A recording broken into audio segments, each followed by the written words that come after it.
어머니, 짐이 왜 집 밖에 나와 있고 집 비번도 왜 틀려요? 내가 내 집 팔았다. 새 집 주인이 그랬겠지. 그 집으로 사업자금 대출해 주기로 했잖아요? 어미 요양원 보내고 여행 가는 자식, 뭐를 믿고. 안녕하세요. 고양시 사는 69 박순희입니다. 여러분, 명절날 꼬박꼬박 해외여행 가면서 부모는 요양원 들어가라면 여러분은 속이 어쩌시겠어요? 그래서 저는 설날 자식을 버려버렸습니다. 저를 요양원 보내버리려던 그날 제 집을 팔아버렸습니다. 부모 업신여기며 필요할 땐 현금 지급기로 생각하는 자식 참교육시켰습니다.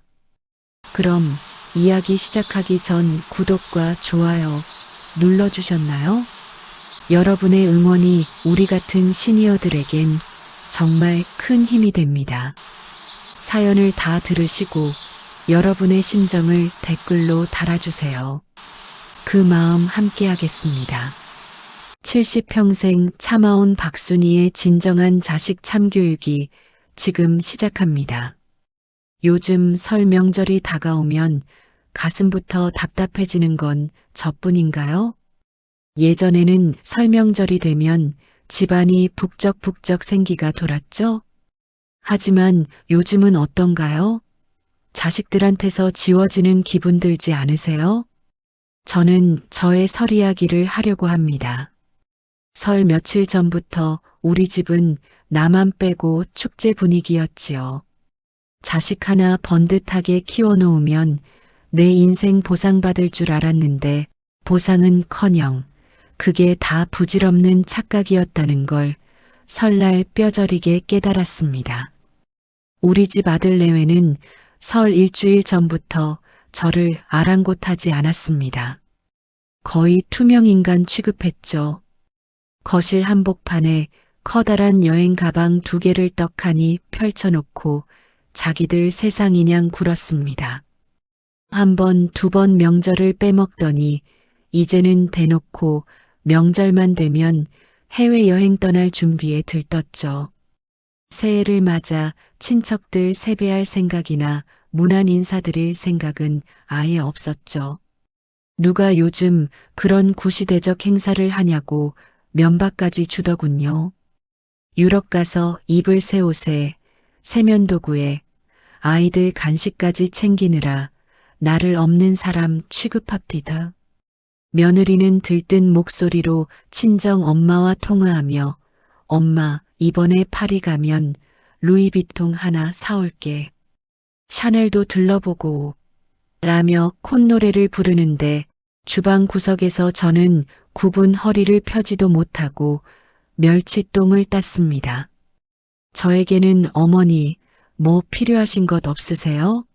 말씀만 하세요. 하는데 참 어이가 없더군요. 그저 말이라도 어머니 함께 가실래요? 한 번을 묻지 않더군요. 대신 어머니 이번 설 연휴에 저희 유럽 좀 다녀오려고요. 여행이 아니고 애들 교육상 필요해서요. 뉴스 보셔서 아시잖아요. 다들 명절 연휴에 가는 거요. 그러더군요. 여행이 아니라니 기가 차더군요.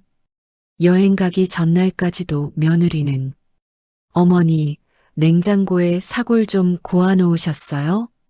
아무래도 여행 가면 잘 못 먹잖아요. 미리 좀 얼려놓으면 갔다 와서 어머님 좋아하는 손주 민호 영양 보충 좀 시키려고요. 라며 당연하다는 듯 일감을 던지더군요. 내 평생 일궈온 내 집인데 어느 순간부터 저는 주인도 손님도 아닌 그저 무임금 일꾼이 되어 있더군요. 평소에는 어떤 줄 아세요? 어머니, 그 나물엔 마늘 좀 덜 넣으세요. 요즘 누가 그런 촌스러운 맛으로 먹어요? 애들이 싫어해요. 라며 며느리는 내 손맛까지 사사건건 타박합니다. 집안의 가구 하나, 그릇 하나 바꾸는 것도 제 의견은 묻지도 않습니다. 어쩌다 이건 좀 그렇지 않니? 하고 한마디 보태면 어머니는 감각 없으시니까 그냥 가만히 좀 계세요. 요즘 유행을 모르셔서 그래요라며 손을 내젓습니다. 가만히 있으라는 그 말이 이제 너는 쓸모없으니 입 닫고 자리만 차지하고 있으라는 소리로 들려 가슴이 미어지더군요. 결정적인 건 설 전날인 유럽 여행 출발 당일이었습니다. 아들 녀석이 무슨 큰 시에라도 베푸는 양 5만 원권 몇 장을 식탁에 놓으며 말하더군요. 엄마, 이거 우리 여행 간 동안 쓰실 용돈이에요. 요즘 물가 무서운 거 아시죠? 푼돈 아니니까 아껴 쓰세요. 괜히 친구들 불러다 밥 사고 그러지 마시고요. 고맙다는 말이라도 들으려는 듯 거드름을 피우는 그 눈빛을 보는데 기가 차할 말이 없더군요. 지들이 사는 이 집 관리비에 애들 학원비까지 매달 제 연금에서 슬쩍슬쩍 빼가는 건 잊었는지 마치 거치 없는 노인 적선하는 양 거드름을 피우는데 기가 막혔습니다. 출발 바로 직전엔 아예 대못을 박더군요. 어머니, 우리 없는 일주일 동안 요양병원 단기 보호 프로그램 예약해둔 거 아시죠? 오늘 오후에 바로 들어가세요. 어머니 혼자 밥 드시기 적적하시잖아요.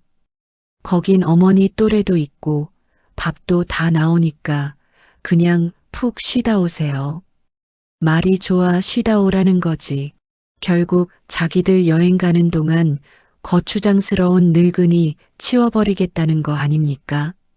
나를 사람으로 보는 게 아니라 처리해야 할 짐짝으로 보는 그 눈빛에 제 심장이 덜컥 내려앉았습니다. 그러고는 공항 버스 시간 늦겠다며 아들 녀석이 서두르더군요.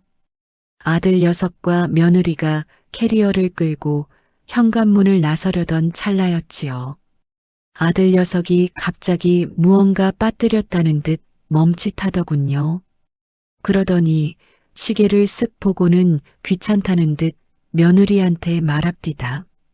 여보, 우리 어머니한테 세배 안 했네. 비행기 시간 다 됐으니까 얼른 할머니한테 절 한 번씩만 하고 떠나자. 저는 정말 어이가 없었습니다. 설에 세배도 안 하고 해외여행 떠나려고 했다니요. 저는 괘씸하기도 했지만 어떻게 하는지 보려고 끝까지 말을 아낀 것이었죠. 아빠의 세배 소리에 손주 민호가 신발을 벗고 쪼르르 달려와 거실 바닥에 엎어집디다. 새해 복 많이 받으세요. 소리는 우렁찬데 눈은 이미 제 손으로 가 있었죠. 저는 그래도 명절이라고 빳빳한 새 돈으로 준비해둔 봉투 3개를 꺼냈지요. 아들 녀석 것, 며느리 것, 손주 것. 적은 연금 쪼개고 쪼개서 보름 전 정성껏 담아둔 거였습니다. 그런데 봉투를 건네받은 며느리 태도가 가관입디다. 봉투를 받자마자 고맙다는 인사도 없이 슬쩍 안을 벌려보더니 미간을 찌푸리며 툭 내뱉더군요. 어머니, 요즘 물가에 이 돈으로 유럽 가서 뭘 사 먹겠어요?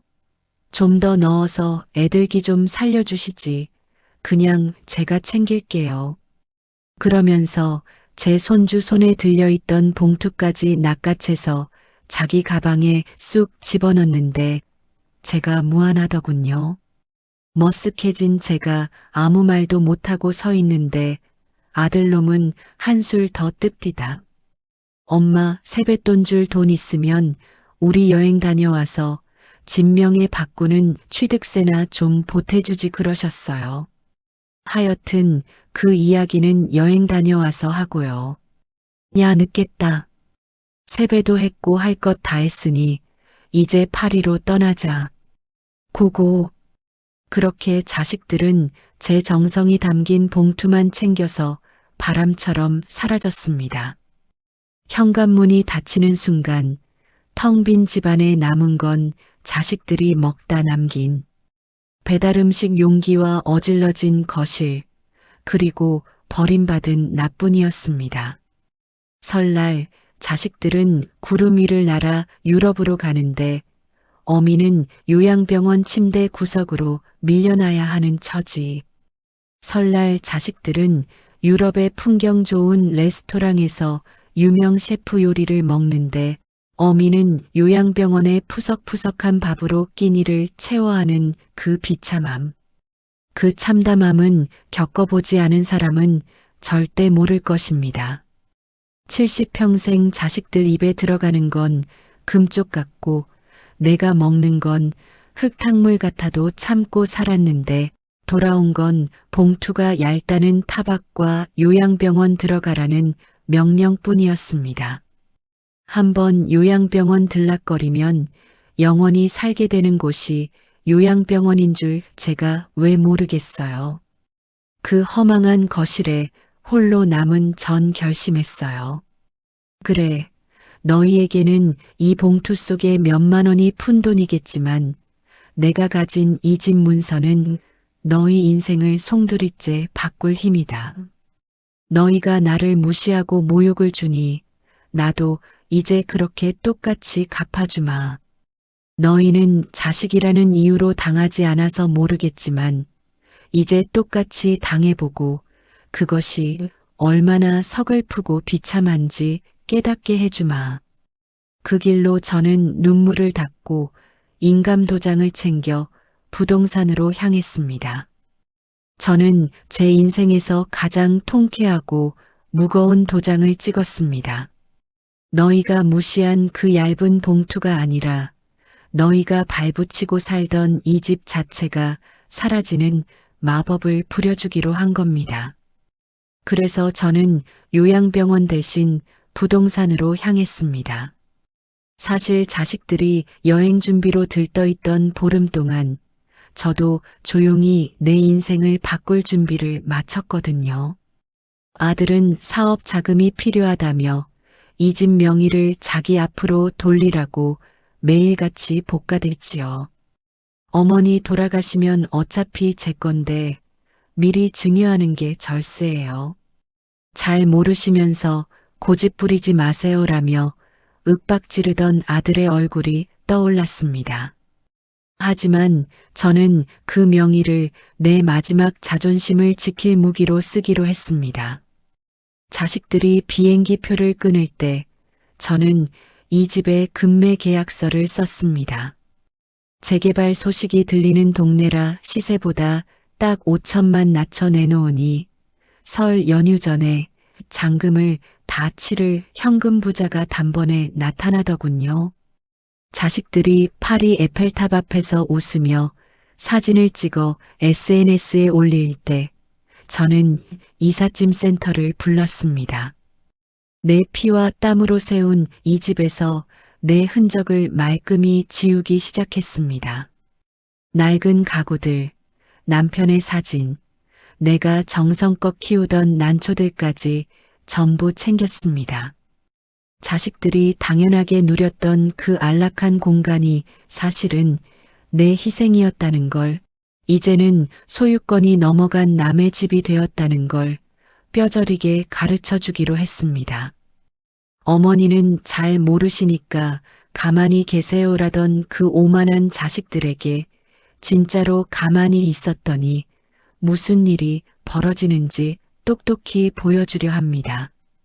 설날 아침 텅 빈 집에서 혼자 먹는 떡국이 처량할 줄 알았는데 아니었습니다.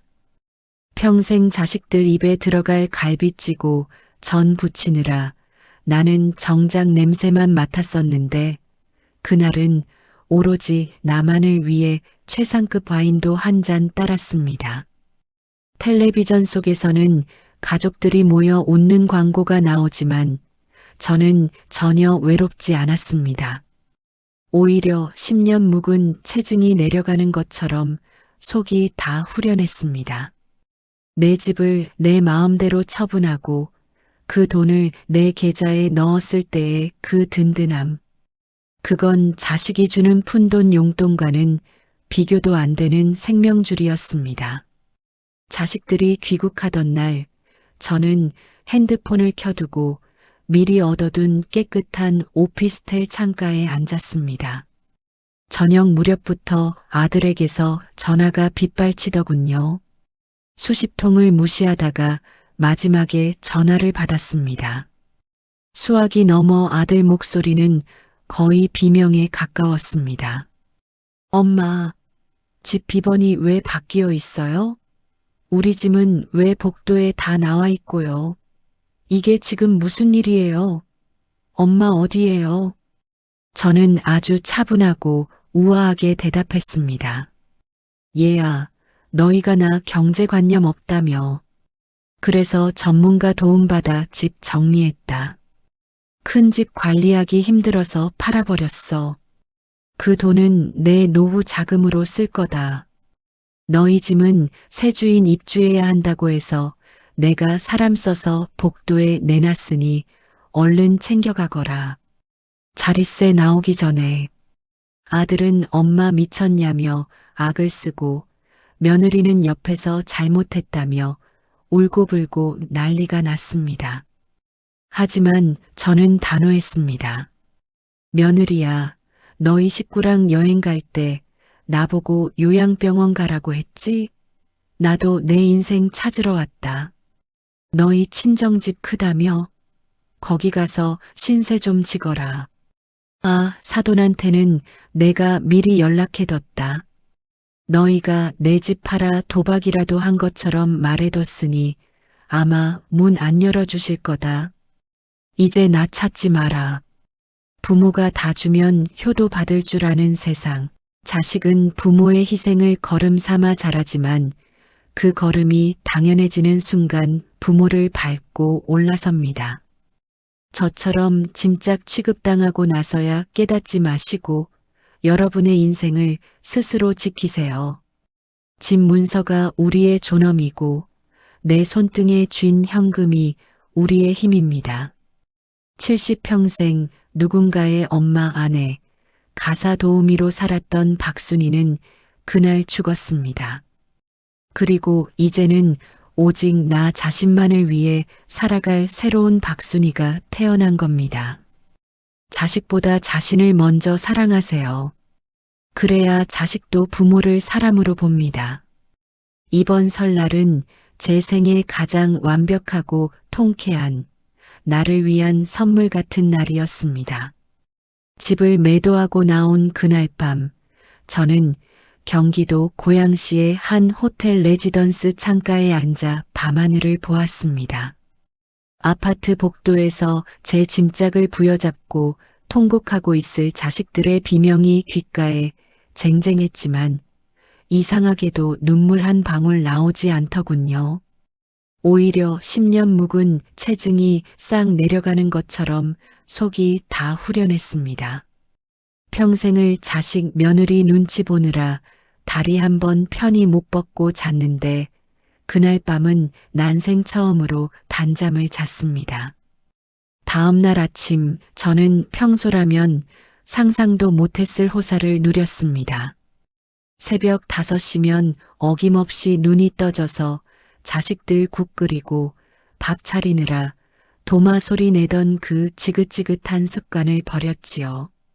늦지막이 일어나 호텔 조식을 먹으러 내려갔습니다. 남이 차려준 정갈한 음식을 천천히 씹으며 생각했습니다. 순이야, 너 참 고생 많았다. 이제야 사람 대접받고 사는구나. 자식놈은 엄마는 입맛이 촌스러워서 이런 거 안 좋아하시잖아 라며 매번 저를 외식 자리에서 따돌렸지만 사실 저도 분위기 좋은 곳에서 남이 해주는 밥 먹는 거 참 좋아했거든요. 하지만 자식들의 공세가 그렇게 쉽게 끝날 리가 없지요. 제가 휴대폰 번호를 바꿀 걸 예상이라도 했는지 며느리가 제 오랜 친구인 명자네 집으로 연락을 했더군요. 명자 입을 빌려 어머니, 저희가 정말 죽을 죄를 지었습니다. 한 번만 만나주세요. 애들이 길거리에서 떨고 있어요.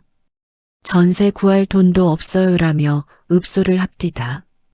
명자가 제 눈치를 보며 순이야, 그래도 자식인데 너무한 거 아니냐고 묻더군요.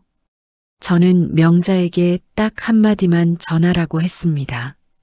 명자야, 걔들 유럽 여행 가서 일주일 만에 1,000만 원 넘게 쓰고 온 애들이다. 그 실력이면 전세든 월세든 방 하나 못 구하겠니? 그리고 요양병원 단기 프로그램 아직 안 끝났을 텐데 거기 가서 원장님한테 사정해 보라고 해라. 거긴 밥도 잘 나오고 또래들도 많다며 지들이 나보고 가라고 했던 곳 아니냐. 그 소리를 전해 들은 자식들은 그제야 제가 빈말하는 게 아니라는 걸 깨달았나 봅니다. 며칠 뒤 결국 아들 녀석이 제가 새로 얻은 거처를 알아내 찾아왔더군요. 현관문을 발로 차며 통곡을 하는데 그 꼴이 정말 가관이었습니다. 예전 같으면 자다 말고 버선발로 나가 손을 잡았겠지만 저는 인터폰 화면으로 그 얼굴을 가만히 지켜보았습니다. 엄마, 어떻게 자식한테 이래요? 그 집 판 돈 제 사업 자금으로 쓰기로 했잖아요. 당장 보증금도 없어서 찜질방 전전하고 있다고요. 어머니 손주 불쌍하지도 않아요? 그 소리에 제가 문을 아주 살짝 열고 얼굴만 내밀었습니다. 얘야, 너 나보고 경제관념 없다며. 그래서 내 노후 자금 확실하게 챙긴 게 뭐가 잘못됐니? 그리고 너 아까 찜질방이라고 했니? 유럽 호텔 조식 먹으면서 찍은 사진 SNS에 올릴 때는 세상에서 제일 잘난 놈처럼 굴더니 이제 와서 엄마 치맛자락 붙잡고 우는 게 안 부끄럽니? 너희가 말한 그 잘난 젊은 패기로 어디 한번 살아보렴. 나 찾지 마라. 그리고 한 번만 더 찾아오면 경찰에 주거 침입으로 신고할 거다. 며느리는 옆에서 무릎을 꿇고 빕디다. 어머니, 저희가 정말 몰랐어요. 친정에서도 집 팔아 도박했다는 소문 듣고 아예 연락을 끊어버렸어요. 저희 정말 갈 곳이 없어요. 이번 한 번만 살려주시면 정말 평생 효도하며 살게요. 그 말을 듣는데 헛웃음이 나왔습니다. 자식들이 나를 요양병원으로 몰아넣으려 할 때 제 마음이 바로 이랬거든요. 갈 곳 없고 기댈 곳 없는 그 막막함. 그걸 이제야 지들이 직접 겪어보는 겁니다. 부모를 짐 취급할 때는 언제고 이제 와서 효도를 하겠다니요. 돈 나올 구멍이 사라지니 그제야 부모가 보이나 봅니다. 저는 두 사람 눈을 똑바로 보고 말했습니다. 너희가 나를 사람으로 안 보고 집 문서로 봤을 때 내 심장이 어땠는지 이제 좀 알겠니? 이제 너희가 세상에 나가서 직접 겪어봐라. 자식이라고 무조건 품어주는 시대는 끝났다. 나도 이제 사람답게 박순이라는 이름 석자로 살 거다. 저는 그날로 변호사를 선임해 법적으로 완벽하게 선을 그었습니다.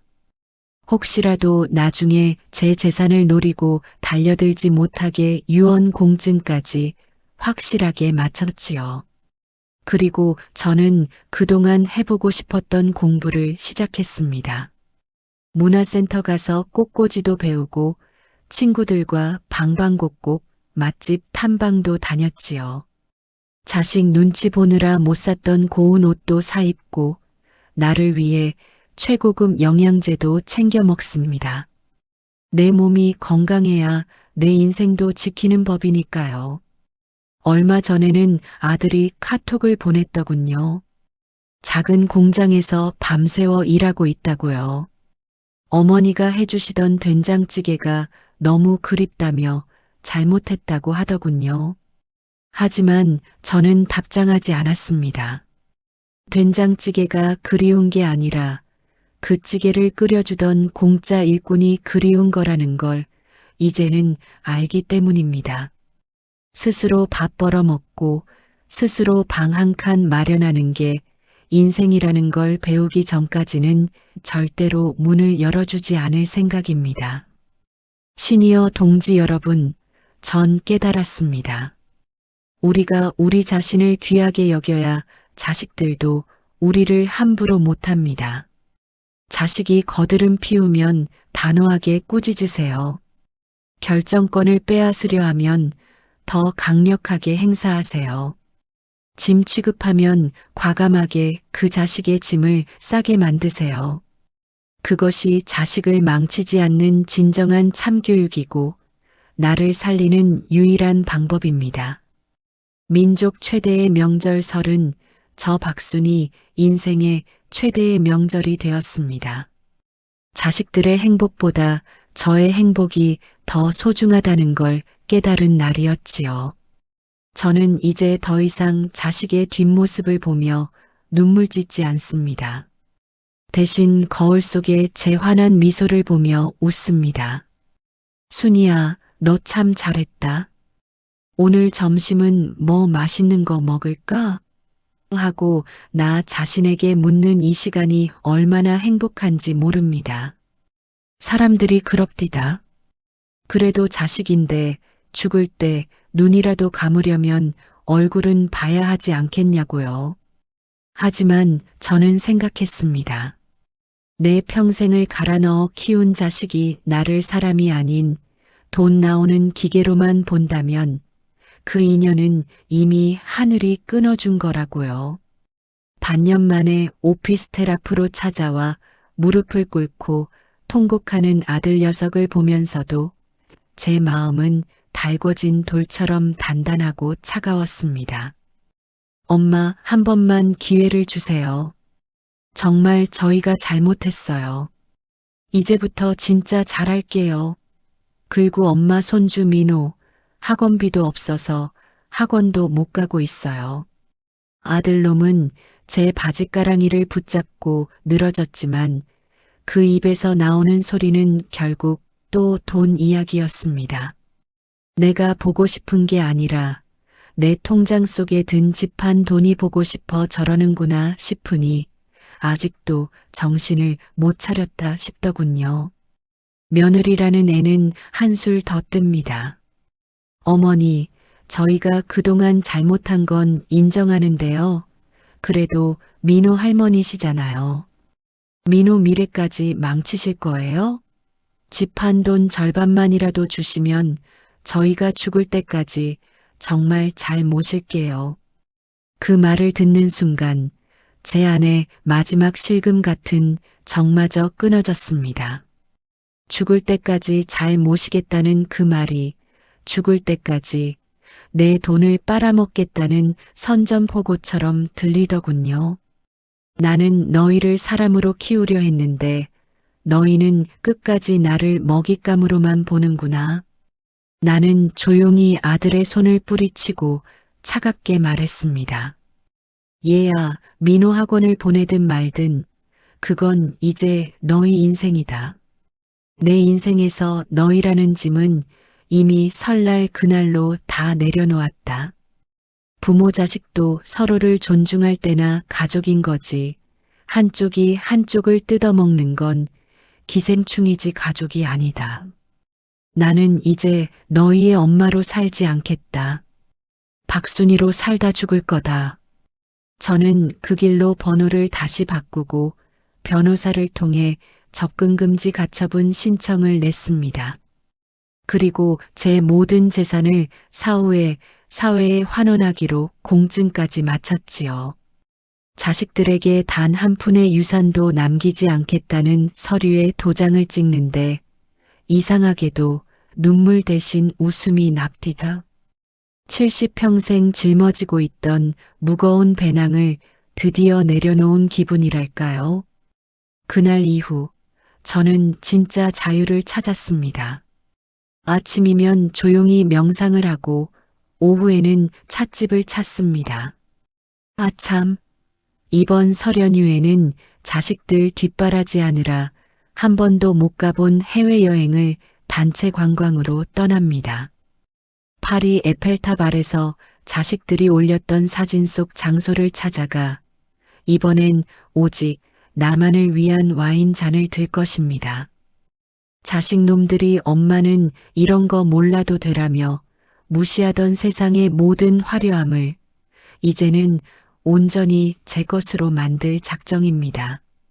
시니어 동지 여러분, 자식과 결별한다는 게 세상 무너지는 일 같지요? 아닙니다. 나를 갉아먹는 인연은 자식이라 해도 끊어내는 게 나를 살리고 어쩌면 그 자식도 인간답게 살 기회를 주는 겁니다. 제가 돈을 쥐고 있었다면 녀석들은 평생 제 등 뒤에 숨어 기생했겠지요.